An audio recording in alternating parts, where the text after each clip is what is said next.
Dito sa India guys, hindi uso ang bumili ng brand new.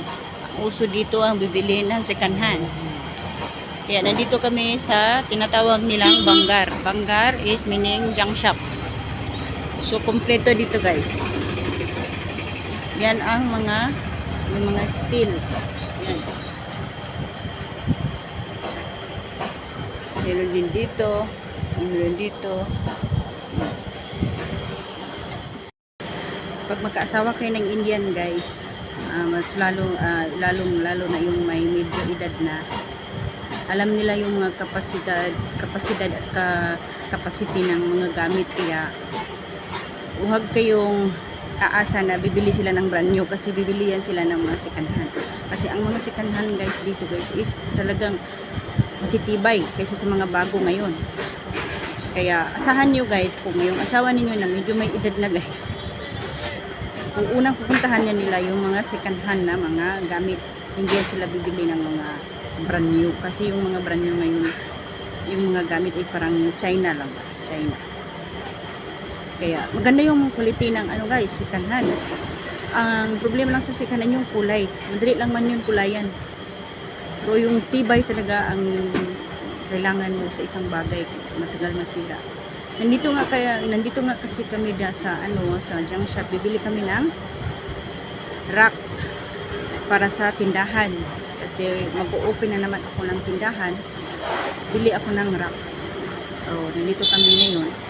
As you can see guys, yung ang likod ko ay para lahat bakal. Bakal lahat. Ganito sa India guys. Ganito ang kalakalan sa India. Huwag kayong bibili ng mga brand new ngayon.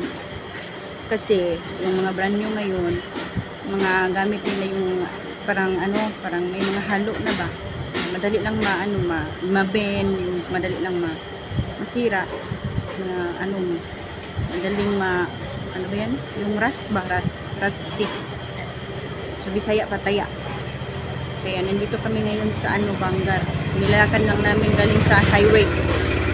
Malayo. Medyo may kalayuan siya sa highway guys. Ayan. Ito yung asawa ko guys. Nagmumuni-muni. Say hi. Lungkot si Lolo. Marami dito mga bakal guys. Para pang bintana. Tapos matitibay pa guys.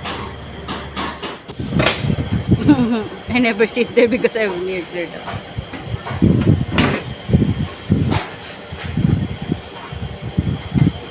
Yeah, this is the one.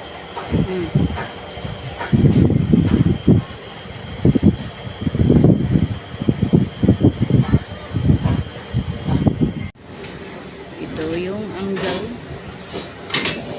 Saka yung ito yung angle ng rack guys. Ito yung angle niya.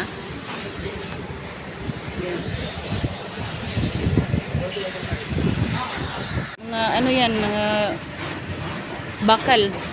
Yan yung kolekta dito guys. Yan. Andito talaga kami sa guys, sa Bandok pala, Bandok.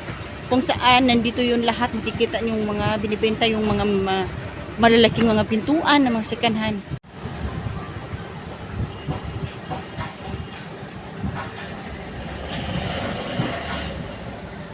Yan ang angle guys. So, pinturahan lang yan siya guys. So, mamukhang bago yan siya guys. Pag bibili kayo ng bago guys, super mahal, tapos hindi pa garantisado yung quality niya.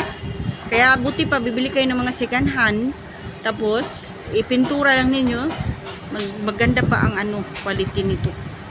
Yan, ganyan ang bili namin guys. Ito na binili namin guys. Kalibre na kami ng pamasahe guys. Hindi na kami sumakay ng rickshaw kasi ang mahal.